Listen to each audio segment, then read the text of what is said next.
Concedo a palavra agora ao eminente senador Paulo Paim, que permutou com a senadora Cátia Abreu, originalmente.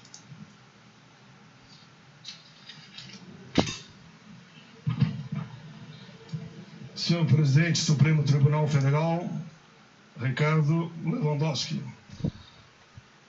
Senhora Presidenta da República, Dilma Rousseff.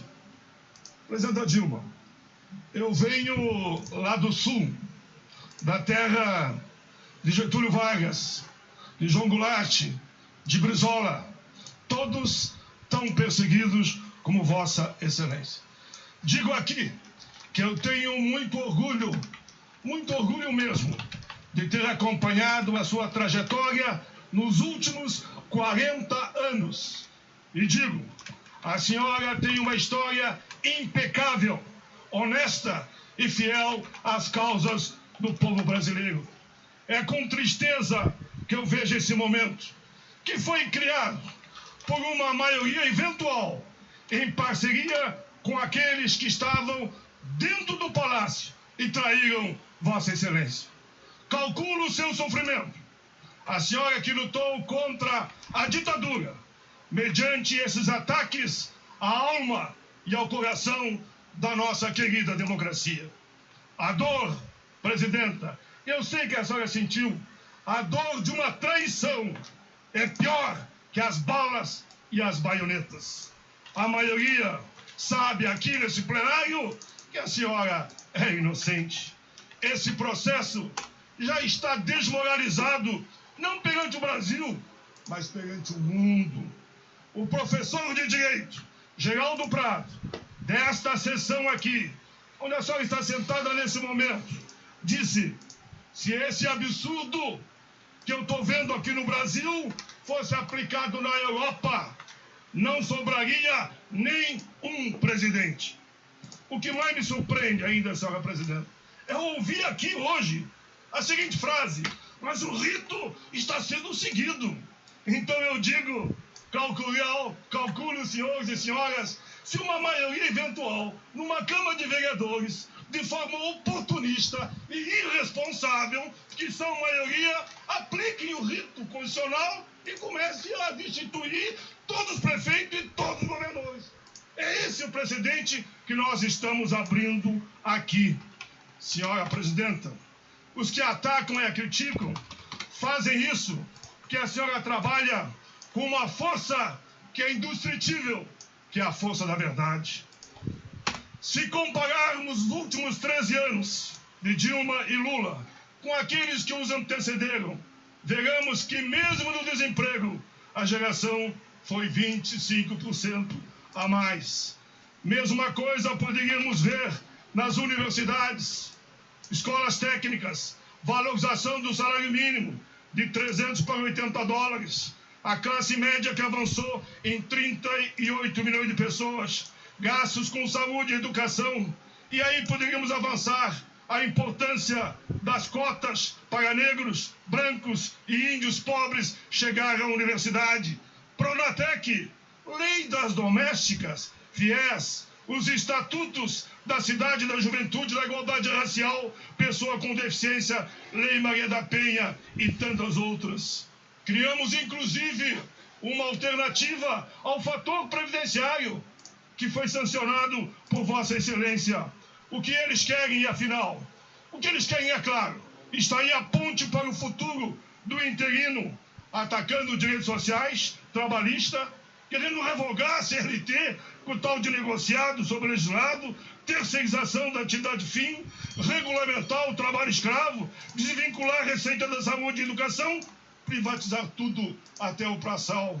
Acabaram com o Ministério da Previdência, querem que as pessoas se aposentem só depois dos 70 ou 75 anos. Já baixaram uma medida provisória caçando os direitos de aposentados por invalidez e os que estão no auxílio-doença. Querem desvincular o PIB do salário mínimo.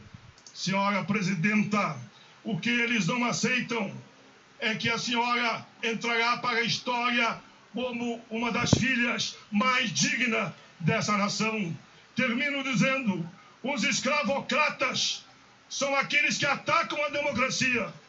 E acontecerá como foi com Rui Barbosa, que mandou queimar o nome deles porque ficou com vergonha perante a história do nosso país. Já os abolicionistas, como Vossa Excelência, entrarão para o país.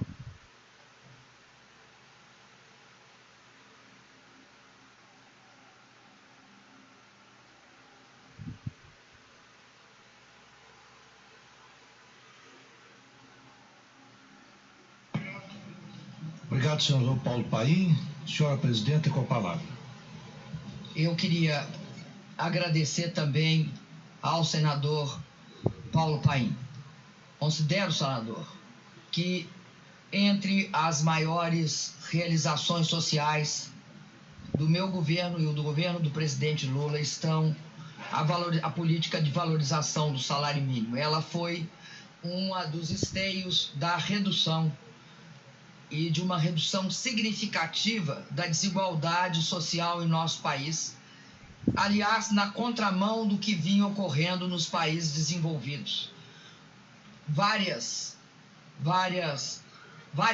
Uma literatura variada sobre a desigualdade tem aparecido no mundo. Inclusive, se atribui a saída da União, do Reino Unido da União Europeia, se atribui a ampliação da desigualdade, apesar da ampliação da riqueza. A mesma coisa nos Estados Unidos. Certos fenômenos eleitorais têm a ver com a redução da desigualdade. Aqui, com a ampliação da desigualdade, com 1% abarcando a renda de toda uma população. Acredito, senador Paim, que as nossas políticas de redução da desigualdade, que estão escoradas na valorização do salário mínimo, no respeito à valorização das aposentadorias de base, 23 milhões de pessoas, com reajuste no salário mínimo, o Bolsa Família, o fato de termos no Bolsa Família percebido que a parte mais pobre da nossa população não são os mais idosos, nem são os da faixa etária média, mas, sobretudo, são as crianças.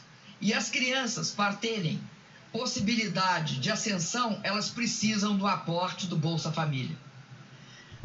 Eu acredito também, senador, que há ganhos substantivos na lei de cotas, que permite que todos aqueles de rendas baixas que tenham cursado o ensino público possam acessar as universidades. Além disso, os negros e, além disso, os indígenas. Isso mudou a cor da nossa universidade pública e tornou-a muito mais democrática. E, ao contrário do que uns diziam, não diminuiu a qualidade dessa educação, porque essas pessoas demonstraram um grande impulso quando tiveram acesso à oportunidade. Tenho muito orgulho, senador, do Mais Médicos. O Mais Médicos, que se não aprovado a medida provisória, corre o risco de ser suspenso. E aí eu quero ver como nós explicaremos para 63 milhões de brasileiros que pela primeira vez tiveram acesso ao atendimento médico direto, como nós explicaremos que isso acabou? Por preconceito contra médicos cubanos? Isso é um absurdo. Além disso, senador, eu acho que a infraestrutura urbana importante foi a nossa política de saneamento. Nós construímos. Eu sou da época, senador, que no início do governo Lula se considerava um grande gasto, 2,5 bilhões de reais. E nós investimos, senador, já investimos 32 bilhões de reais. Então, senador, eu tenho orgulho dessas políticas sociais e encerro aqui, atendendo um pedido de concisão. Agradeço, senhor presidente. Eu